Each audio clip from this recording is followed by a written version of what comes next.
ஊழல் மோசடிகள் எந்த அளவுக்கு பாரதூரமானது என்றால் சில நாடுகளில் எமது நாட்டிலும் அது பாரிய பிரச்சனையாக இருந்தது.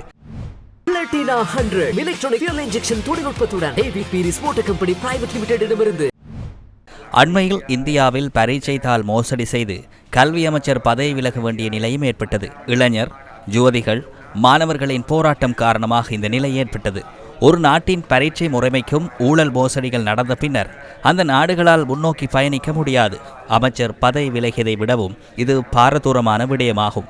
நாடு என்ற வகையில் நாம் அனைவரும் ஒன்றிணைந்து அவற்றை குறைத்து கொண்டு இல்லாமலாக்கிக் கொண்டு முன்னோக்கி நகர்வதனூடாக நாடு என்ற வகையில் எமக்கு நன்மதிப்பு ஏற்பட்டுள்ளது. ஊழல் மோசடிகள் குறைவதன் அல்லது இல்லாது போவதனூடாக பெரும் வாய்ப்பே திரை சேரி நிரம்பியுள்ளது. இதற்கு அதுவே காரணமாகும். පිරලා තිබෙනවා. ඒකට එක ප්‍රධාන හේතුව ඒක.